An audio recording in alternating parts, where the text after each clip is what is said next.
Mukama yebazibwe, bantu ba Katonda balungi, babuuzaako mu linnya lya Mukama waffe Yesu Kristo, era ne neebaza oyo yenna ali eyo ng'owuliza ekigambo kya Katonda ng'era oyagala okugenda mu ggulu. Njagala okuzzaamu amaanyi ekigambo ky'ogenda okuwulira kye kimu ku ebyo ebikubuulira engeri gy'otuuka mu ggulu era engeri gy'oteekateeka omwoyo gwo era omutima gwo okusisinkana oyo Yesu Kristo Katonda waffe era omulokozi waffe.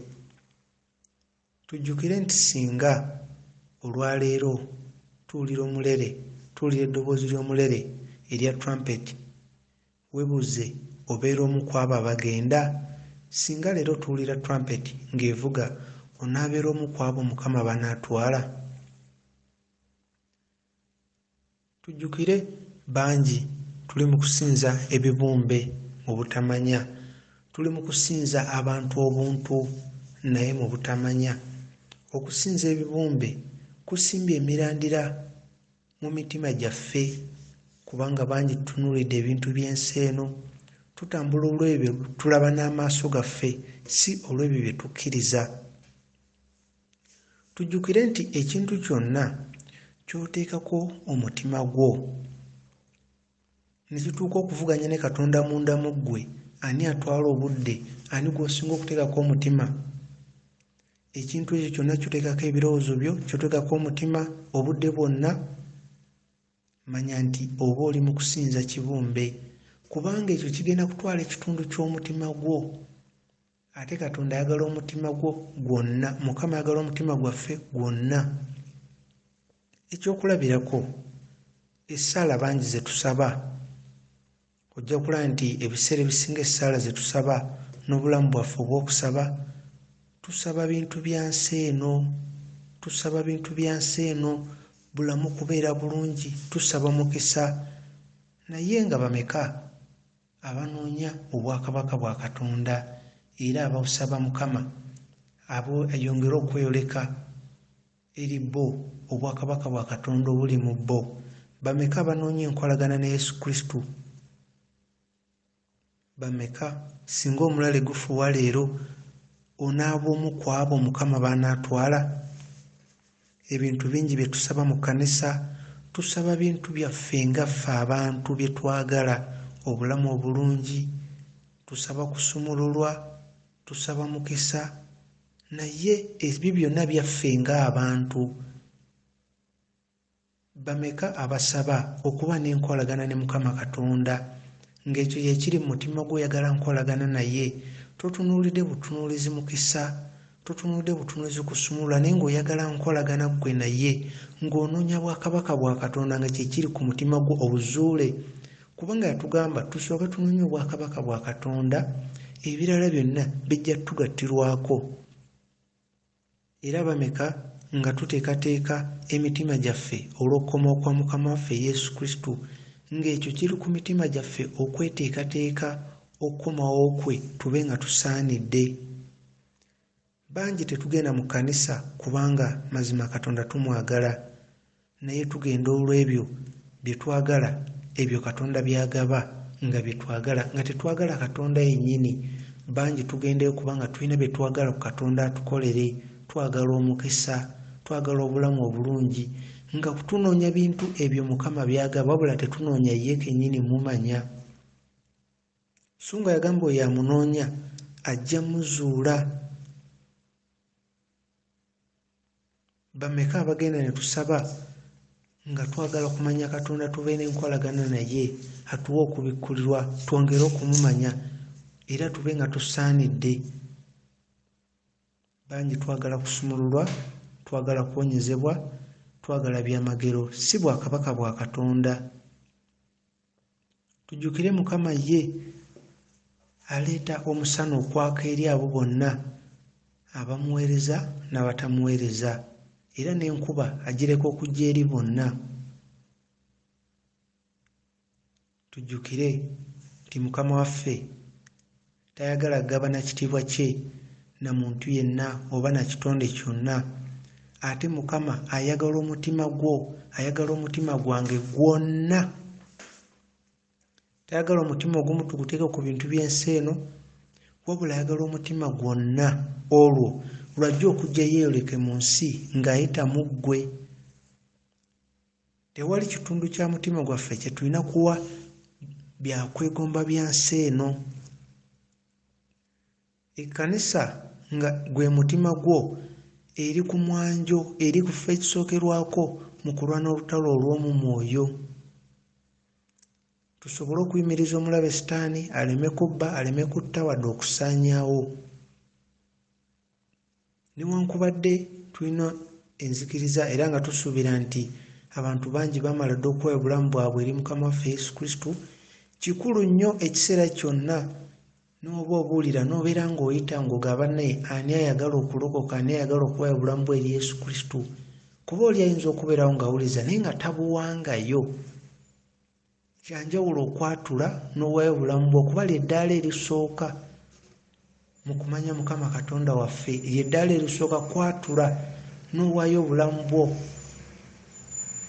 n'osaba Mukama asangule erinnya mu kitabo eky'okufa aliwandiike mu kitabo eky'obulamu, eryo eddaala erisooka. Era gwali eyo yenna nga tuyatulanga, yatula n'akamwako ogambe Mukama wange Yesu Kristo, okuva n'olwaleero mpaayo obulamu bwange, mpaayo omutima gwange eri ggwe Mukama wange Yesu Kristo, obeere omulokozi wange, osangule erinnya lyange mu kitabo eky'okufa, oliwandiike mu kitabo eky'obulamu. Oyinza okulaba ng'ebigambo obugambo, naye munda mu ggwe wenna oba okyusiddwa, oba ofuuse ekitonde kijja.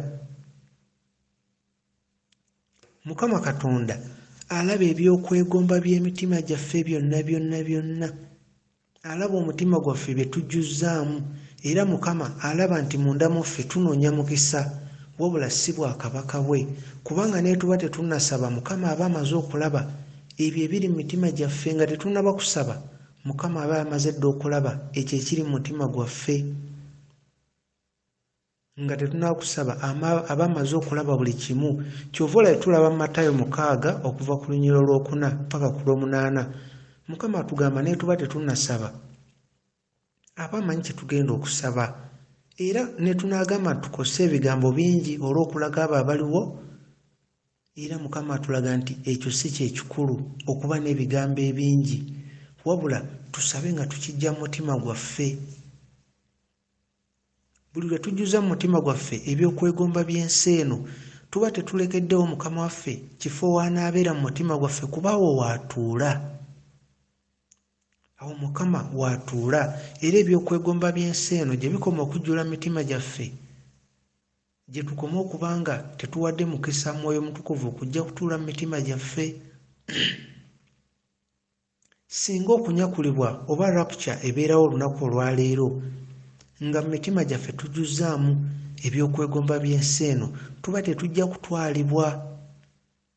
Singa okunyakulibwa oba rapture ebeerawo, nga mu mutima gyaffe tujjuzzaamu bintu bya nsi eno, byakwegomba bya nsi eno, tetujja kutwalibwa. Mukama waffe ayagala enkolagana naffe, ayagala tubeere baagalwa ffe naye, okwagala kuli okwannamaddala, tube n'enkolagana ffe naye. Mukama kyatwagaza.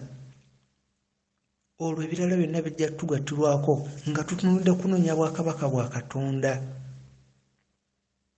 Mukama waffe Yesu Kristo ye abeerangawo ekiseera kyonna, ne we tugenda ne tusaba n'akamwa kaffe, naye ng'emitima gyaffe giri wala naye, ye aba akiraba. Mukama alaba omuntu asinza n'akamwa ke n'eddoboozi, naye ng'omutima guli wala. Tujjukire ekkubo ffunda erigenda ewa Mukama, n'abalizuula nabo batono. Ekyo kiwulirize gwali eyawuliriza muganda wange mu Kristo, ekkubo ffunda. Nga bwe tujjula mu kkanisa, si bwe tugenda okujjula mu ggulu. Abo bokka abaana basaanidde. Mukama tagenda kubuuza ani yawangayo ssente nnyingi, ani yasinganga okukeera ku kkanisa, wabula Mukama agenda kutunula omutima gwa buli muntu, alabe ekipimo ky'okwagala muntu munno ekiri mu mutima gwo, alabe okwagala okuli mu ggwe eri Mukama Katonda, alabe obutuukirivu bw'omutima gwo ggwe nga kinnoomu. Tujjukire tulaba mu bikolwa by'abatume mu ssula ey'okutaano olunyiriri olwokusatu awo tulaba nti Peetero bwe yali ayogera ne Ananias ne Safira, Peetero yagamba Ananias n'amugamba, kizze kitya okuba nti omutima gwo okkiririza Sitaani n'ajjula mu mutima gwo okutuuka n'oba ng'osobola okulimba Mwoyo Mutukuvu? Tujjukire nti Ananias awo yafiirawo, naye nga ekyamuleetera okulimba Mwoyo Mutukuvu, Peter yasooka mmubuuza lwaki okkiriza Sitaani okujjula omutima gwo mu bikolwa by'abatume essula ey'okutaano olunyiriri olwokusatu. Kati nga okulimba Mwoyo Mutukuvu kyava mu kiri kujjuza mutima gwe Sitaani. Kati olwaleero naffe bwe tujjuza omutima gwaffe ekintu ekirala kyonna, ebyokwegomba by'ensi eno, okwagala omukisa, okunoonya obunnabbi n'ebyamagero nga kyekiri ku mutima gwaffe, nga tufa kimu kusinkana musajja wa Katonda asabire, nga tunoonya nkolagana na Katonda ggwe ng'omuntu, munne tuba tujjuzzaamu kintu kirala mu mutima, taba Katonda. Tuba tujjuzzaamu kuyaayana kufuna mukisa na bw'amagero na kusumululwa, naye nga tetuyaayana kufuna bwakabaka bwa Katonda ate nga kye kisinga obukulu.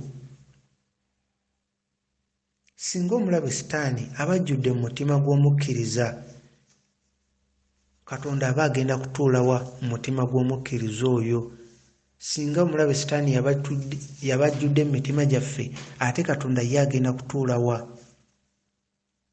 Olwaleero ekkanisa ejjudde abantu abalinga Ananias ne Safira nga tebalina kitundu Katonda wayinza kutuula mu mitima gyabwe.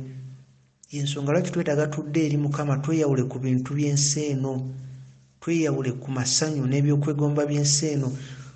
Mu mitima gyaffe tujjuzeemu Mukama Katonda. Kino kijja kuba kya nnaku Katonda kitugamba ku ssaawa esembayo nti mu mitima gyaffe tujjuzzaamu byakwegomba by'ensi eno n'okweraliikirira n'okutya. Kino kijja kuba kya nnaku ku kiseera ekisembayo. Tunoonye bwakabaka bwa Katonda, obwakabaka bwa Katonda. Ne bwe tunaagenda mu kkanisa ne tugamba nti bannaaye, nze Mukama nkoledde ekintu weekiti ne weekiti, bwe najja wano ku kkanisa ne bansabira ne nfuna emmotoka, musajja wa Katonda we yansabira ne ngula ennyumba. Bambi n'omuntu yali eri awuliriza n'atali mulokola gamba bwe bamusabira n'afuna ennyumba, naye naga kankeere ku kyaki ndabe musajja wa Katonda gwe bagambye ansabire, nga mu mutima gwe si kunoonya bwakabaka bwa Katonda wabula ng'afa kimu omusajja wa Katonda amusabire naye afuna ennyumba, nga kyanoonya kyamagero, anoonya mukisa, anoonya kusumulula, si nkolagana na Katonda. Tujjukire nti ebirabo bya Mwoyo Mutukuvu bingi, okuwonyezebwa mwekuli, ebintu bingi nnyo Mwoyo Mutukuvu byagaba. Osobola okuba n'obunnabbi, osobola okuba ebintu bingi nnyo, naye byonna byonna ebirabo bya Mwoyo Mutukuvu tewali kye tugenda kutwala mu ggulu era kye tugenda nakyo, era teri kyetaagisa mu ggulu, era tewali kikutwala mu ggulu ku ebyo. Okuwonyezebwa mu ggulu tekugenda kubaayo kubanga teri balwadde. Mu ggulu tewagenda kubaayo bunnabbi, era tewagenda kubaayo kusumululwa oba kugobwamu mizimu kuba teri ayina mizimu, wabula tugende n'ebibala ebyokwagala.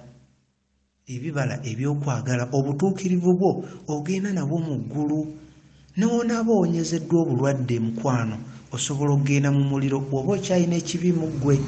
N'onaaba osumuluddwa ddimoni ne zikuvaamu, bw'onaaba osigadde totambulidde mu butuukirivu, era osobola okugenda mu muliro. Kyangu omuntu okukozesebwa Mwoyo Mutukuvu ate n'agenda mu muliro. Omuntu asobola okukozesebwa Mwoyo Mutukuvu, asobola okukozesebwa Katonda ate n'agenda mu muliro. Osobola okwebukula ekyokulabirako mu Bayibuli ye Balamu, era Katonda yamukozesa naye olaba engeri gye yamalirizzaamu.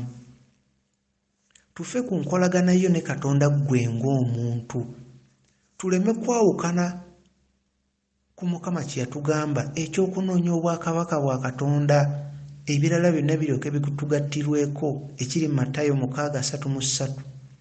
tusooke tunoonye obwakabaka bwa Katonda, ebirala byonna bijja tugattirwako. Ne kuba kubuulira njiri, tubuulire enjiri ey'obwakabaka bwa Katonda.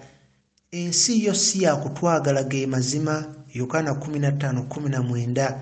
Ensi tetugisuubira kutwagala kuba ne Mukama waffe teyamwagala.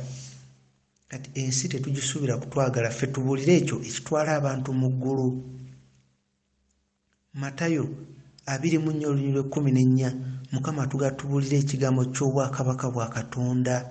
Tubuulire Kristo eyakomerebwa. Kristo kyangu okubuulira enjiri ezzaamu amaanyi, kyangu okuzzaamu abantu amaanyi nga tukozesa ekigambo kya Katonda, kyangu okuwabula abantu n'okubabuulira nga tukozesa ekigambo kya Katonda, kyangu okubuulira abantu engeri omuntu gy'oyinza okubeera omuwanguzi mu nsi eno era engeri gy'oyinza okutuuka ku bugagga n'ebiruubirirwa byo mu bulamu.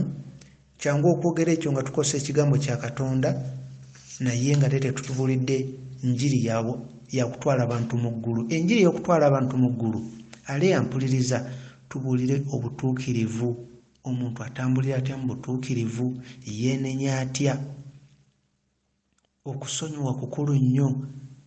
Okusonyiwa, era ggwe ali yenna awuliriza, sooka ofunemu eddakiika ng'emu mu mutima gwo nga toyogera na kamwa. Mu mutima gwo jjukira omuntu oyo yenna alina kye yakkola. Oyo yenna alina kye yakkola ku ssaawa eno, mujjukire mu mutima gwo. Mwogere munda mu mutima gwo kuba ye Mukama awulira ekiri mu mutima gwo. Yogera erinnya lye ne kye yakkola. Osabe Mukama amusonyiwe. Tokyogera olw'okuba owulira nkugamba nti mugamba amusonyiwe, naye bw'oba owulira nga kijja ku mutima gwo ddala oli mweteefuteefu okusonyiwa omuntu oyo, musonyiwe. Ogenda kuba weesumuludde ne Mukama akusumulule. Ogenda kwesumulula osumulule n'oli, kuba Mukama atulaga. Matayo 6:15, bwe tutaasonyiwe naffe tetujja kusonyiyibwa. Kati ebyo bye bisobola otugaana ogenda mu ggulu, obutasonyiwa. Tubeere nga tusonyiwa. Tubuulire enjiri eyo Mukama waffe Yesu Kristo gye yabuulira. Si egenda kusanyusa abantu. Mukama waffe Yesu Kristo yakola ki? Tulabe Mukama waffe Yesu Kristo enjiri gye yabuulira. Mukama waffe Yesu Kristo yatugamba ekyokulabirako.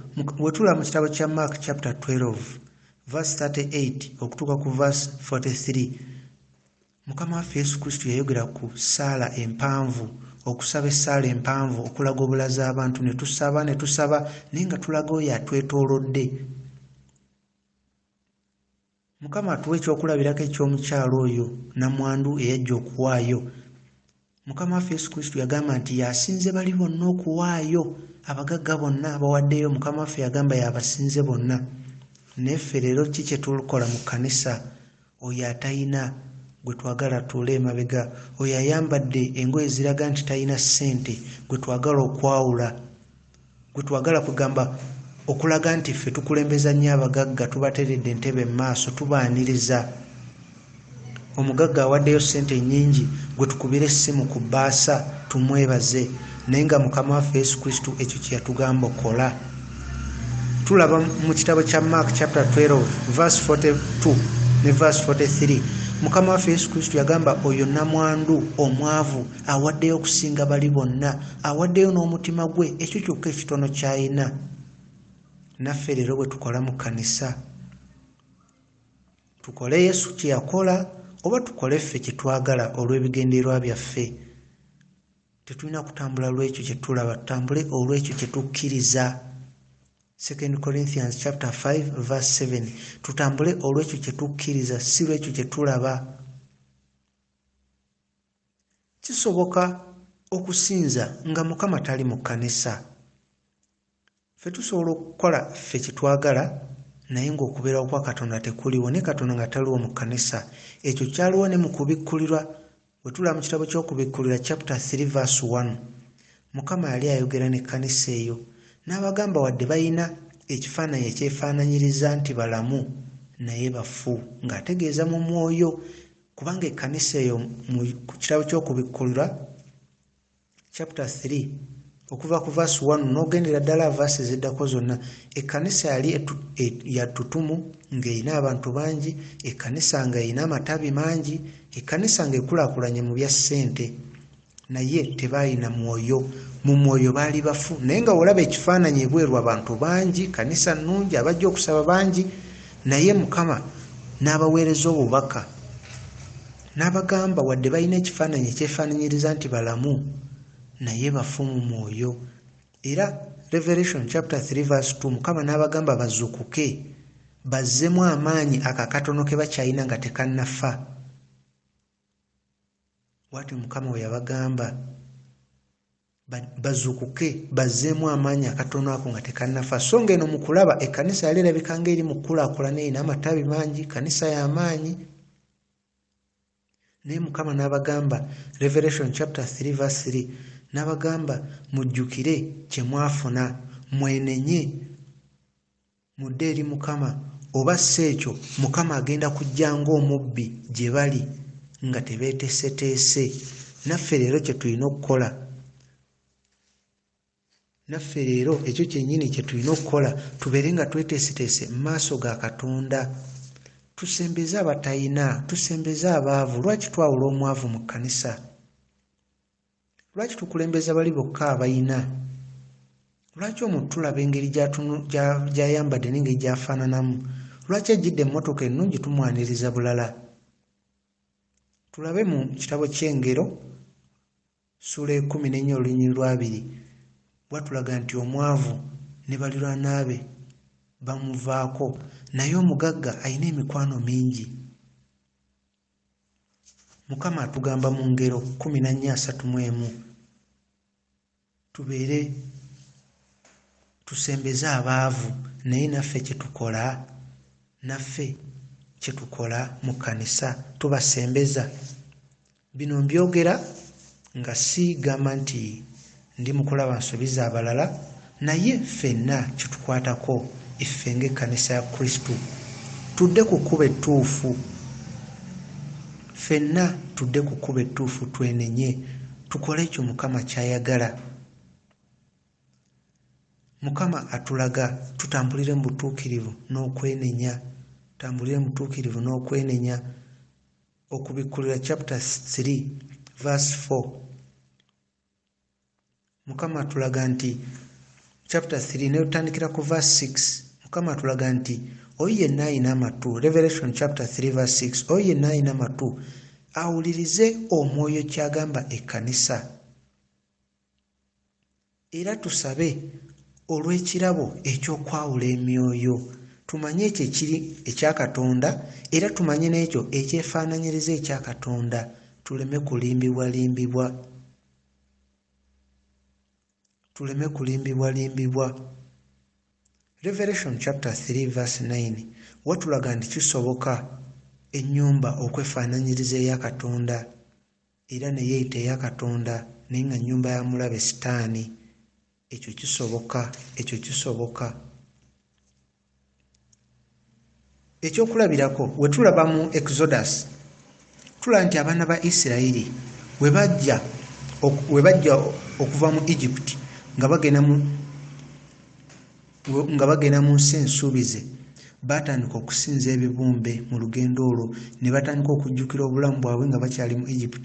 We batandika okusinza ebibumbe, Katonda n'alayira nti tebajja kuyingira mu nsi ensuubize.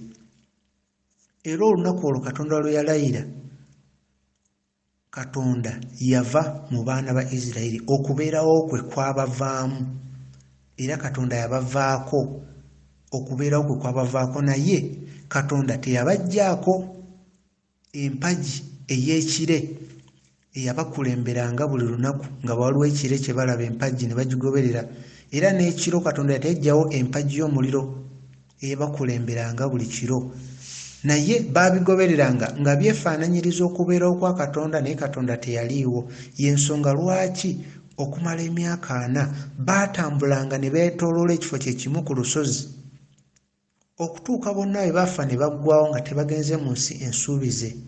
Baalina empagi ey'omuliro, ne baba n'empagi ey'ekire gye bagobereranga ng'ebyo byefaananyiza okubeerawo kwa Katonda ne Katonda yali taliiwo.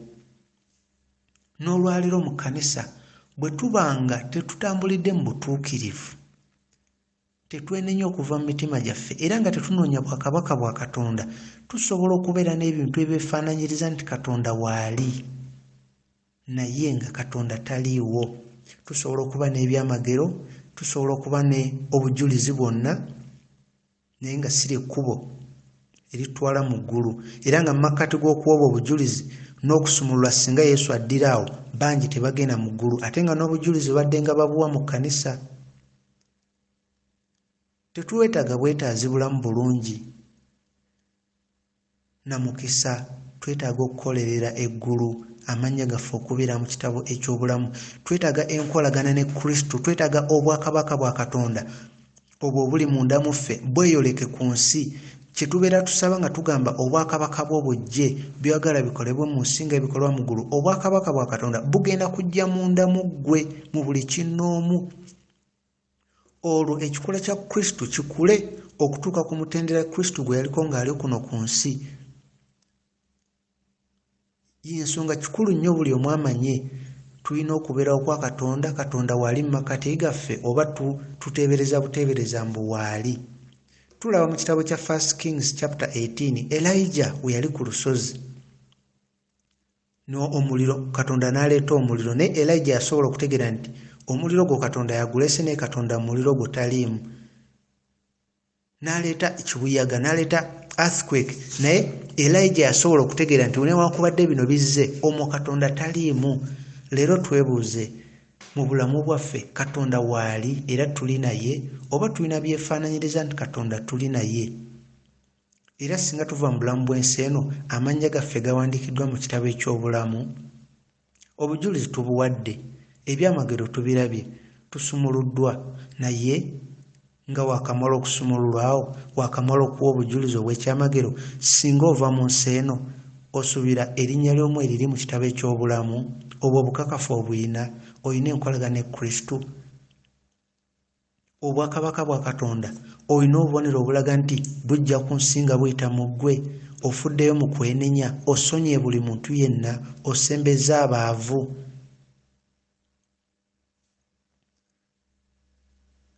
Tujjukire ne we tulaba mu Luka chapter 10 Mukama waffe abagoberezi bwe bajja nga basanyufu kubanga n'emizimu gyali gibawuliriza, n'abagamba baleme kubeera basanyufu lw'ekyo mizimu bawuliriza, naye babeere basanyufu olw'okuba amannya gaabwe gawandiikiddwa mu kitabo eky'obulamu.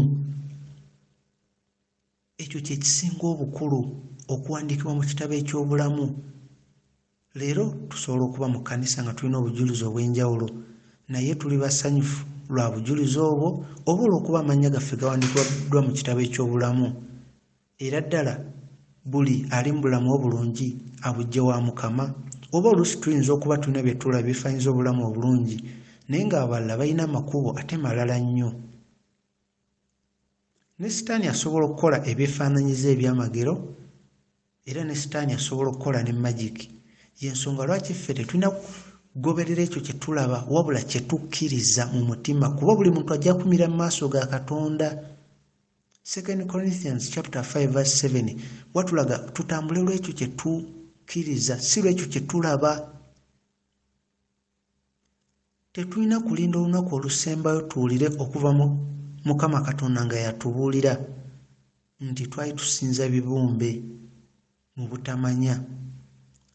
Leero osobola okusalawo gwe nga kinnoomu ne weeyawula ku bintu by'ensi eno, amasanyu n'okwegomba gw'ensi eno, n'onoonya Mukama Katonda, obwakabaka bwa Katonda nga bw'onoonya, n'osaba mu mutima gw'omu mwoyo nga toweera. Okusaba mu mwoyo kusaba mu mutima nga tolaga muntu yenna, wabula ng'olaga Mukama Katonda wo. Bw'osaba mu mwoyo ne Sitaani tawulira by'oyogera, kuba ne Sitaani awulira essaala bulijjo nga twogera ebigambo bingi, osaba kino osaba kiri, naye abiwulira, kati naye n'agenda akola entebika ye obiyimiriza. Naye w'osaba mu mwoyo, gwe ne Katonda mwe mumanyi ky'osaba, osabira mu mutima gwo. osaba era n'akuddamu gy'okoma okusaba mwoyo omutima gwo gutuuka okubanga ekigambo kya Katonda gwe mutindo obulamu bwo kwe butambulira ne woba weebase owulira omutima gwo nga gukyasaba kuba manyira kusabira mu mutima owulira omutima gwo nga gukyasaba. Sitaani ne wajja mu kirooto n'owulira nga kutte eweegole eddoboozi terivaayo omutima gwo guba gusobola okusaba kubanga oba wakimanyiira. Era Kristo aba agenda kubeera kimu naawe gwe naye mwe muba mumanyi essaala zo. Ekyo osobola okikola mu biseera byonna n'oba mu mirimu gyo. Amazima go gali nti tulimbiddwa nnyo era nga wola Matayo 24:22 ne Maaka 13:2 Mukama agamba nti singa ennaku tezaasalibwako n'abalonde baali badde balimbibwa. Singa si kusalako nnaku, singa Mukama ennaku teyazikendeezaako n'abalonde baali badde balimbibwa.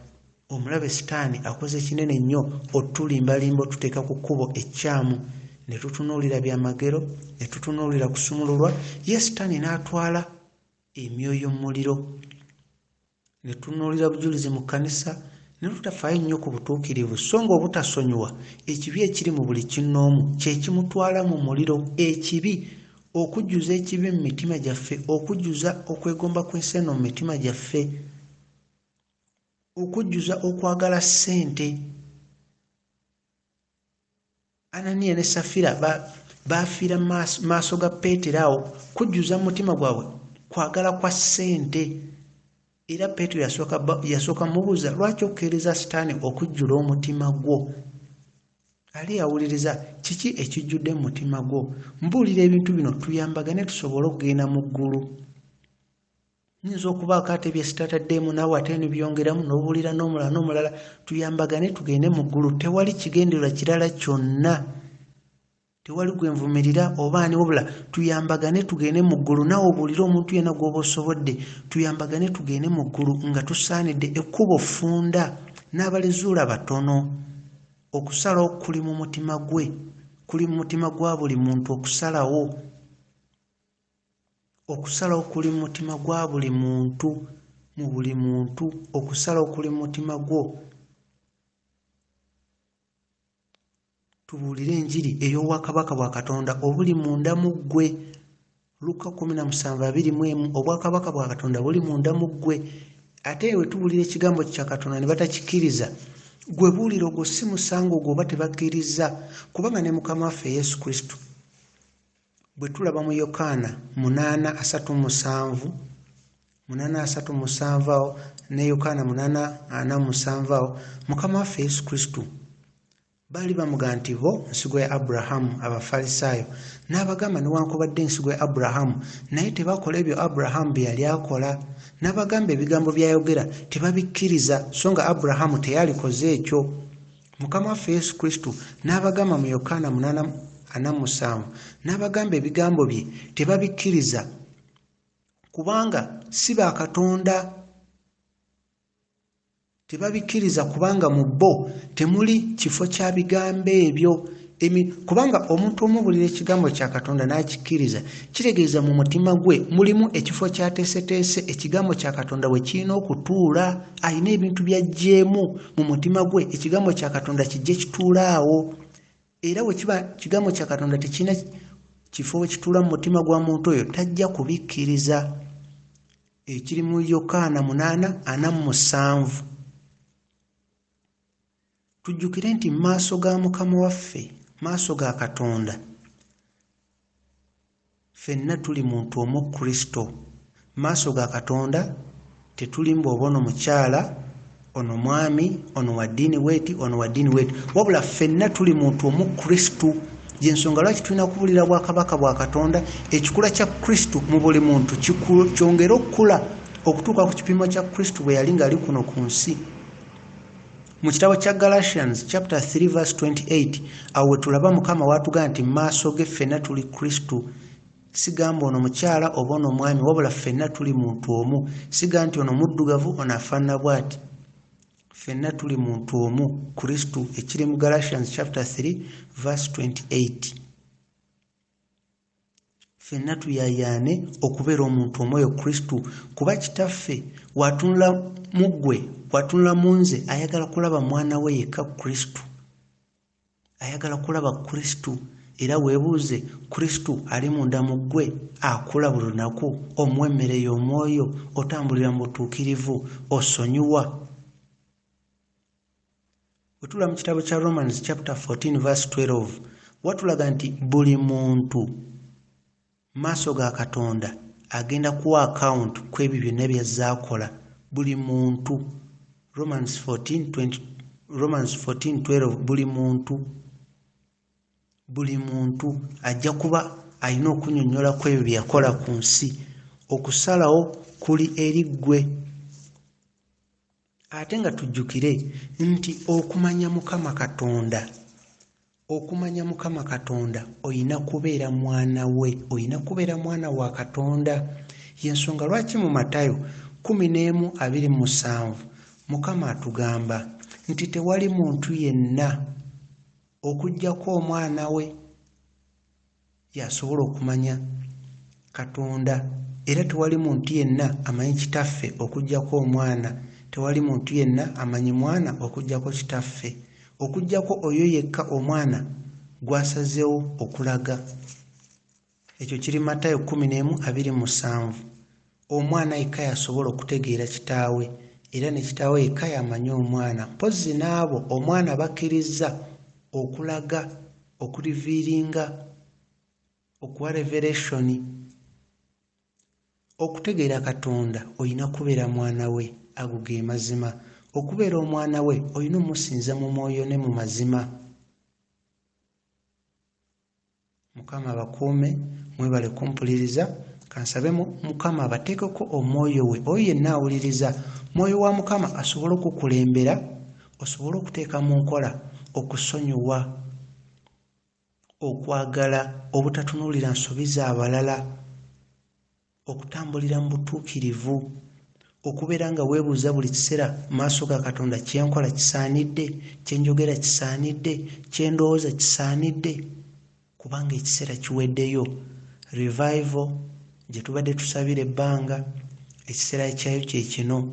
Newankubadde engeri gy'eyinza okujja, bangi bayinza okuba nga si gye basuubira era ne batagyagala, naye ye Katonda agenda kukola buli kimu nga bwe kyategekebwa okuva mu ntandikwa. Oyo yenna eyeeteeseteese tagenda kuyitibwako. Oyo yenna azaamunoonya mwoyo ne mazima oyo yekka, era yajja omuzuula. Mukama bakuume.